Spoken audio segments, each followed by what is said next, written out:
मध्ये मराठा आरक्षणाचा मुद्दा प्रचंड महत्त्वाचा ठरला। अनेक मतदारसंघांमध्ये हा मुद्दा किती कळीचा आहे याची जाणीव अनेक राजकीय पक्षांना, विशेष करून सत्ताधारी पक्षाला झाली आहे।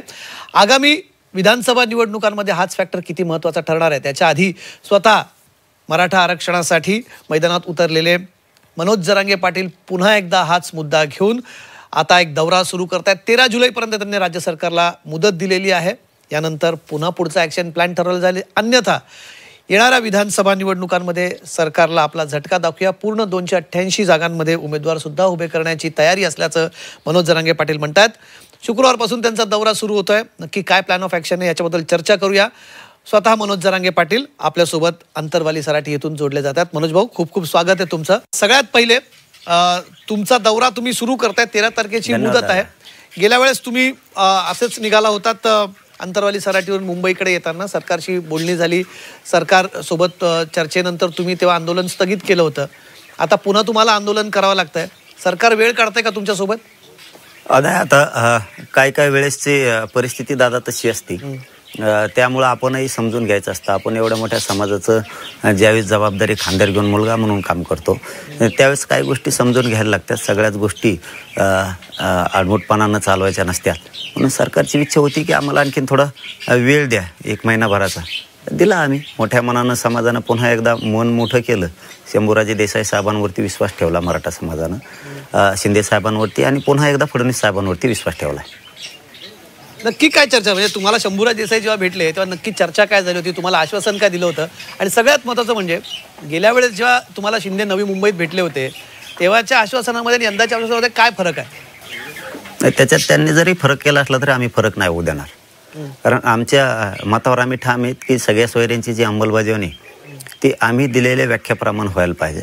आणि त्यावेळेस ठरलं होतं की त्यांची पण व्याख्या राहणार आहे आणि अबकडं करूयात आपण ABCD सारखं। तर आम्ही त्यावेळेसही हा म्हणलेलो, तर आजही आम्ही त्या मतावर ठाम की आमच्या सगळ्या सोयऱ्यांची जी आमची व्याख्या आहे त्याप्रमाणे घ्यायचं। हैदराबादचं गॅजेटसुद्धा घ्यायचं, ही शंभूराजे साहेबांशी त्याशी चर्चा झाली। सातारा संस्थांचंही गॅजेट घ्यायचं, बॉम्बे गव्हर्नमेंटचं घ्यायचं, यावरही आम्ही सविस्तर त्याविषयी चर्चा केलेली।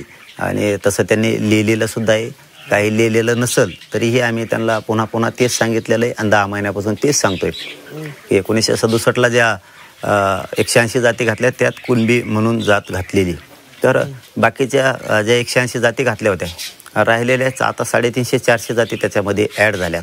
याचा अर्थ तुम्ही त्या पोट जाती म्हणून घेतल्यात, त्यांचा आणि यांचा व्यवसाय सारखाच आहे। तसंच कुणबींची एकही पोटजात म्हणून तुम्ही आत घेतलेली नाही।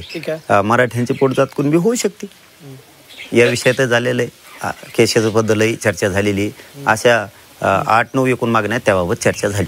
पण सगळे सोयऱ्याचा मुद्दा आहे। गेल्या वेळेस जेव्हा तुम्ही मुख्यमंत्र्यांना भेटला होता तेव्हा या मुद्द्यावरती सरकार पॉझिटिव्हली विचार करेल असं सरकार म्हटलं होतं, पण तुम्हाला परत आंदोलन त्याच्यावरती करावं लागलं। सगळे सोयऱ्याचा जो मुद्दा आहे तो खूप कळीचा इथे मुद्दा ठरतोय। मनोज भाऊ, यंदा तरी सरकार शब्द पाळेल असं तुम्हाला वाटतंय का? पाळावंच लागणार आहे त्यांना। आमची मागणी मग सरसकट कुणबी प्रमाणपत्र द्या, मराठा आणि कुणबी एकची ही मागणी 10 महिन्यापासूनची, आणि आम्ही त्याच्यावरती मग ठाम आहेत। त्यांचंच म्हणणं होतं की आपण दुसरा पर्याय काय काढू, म्हणून त्यांनी जजेस आणले होते, अभ्यासक आणले होते, घटनेचे कायद्याचे अभ्यासक, आरक्षणाचे अभ्यासक, मंत्री आणले होते, आमदार आणले होते, सचिव पण आणले होते अंतरवालीला। म्हणून सगळ्या सोयऱ्यांचं म्हणजे ज्याची कुणबी नोंद निघाली मराठ्यांची आणि ज्या मराठ्यांच्या निघाल्या नाहीत त्यांचे जर उटीबिटी व्यवहार होत असले, त्यांच्या लग्नाच्या सोयरीकी जर जुळत असल्या पूर्वीप्रमाणे, तर त्यांना एक शपथपत्राच्या आधारावरती आपण नसल्या नोंदी निघाल्या तरी ज्या मराठाच्या नोंदी निघाल्यात त्यांनी शपथपत्र द्यायचं, हा आमचा सोयरा आहे त्याच्यावरती द्यायचं महाराष्ट्रभर।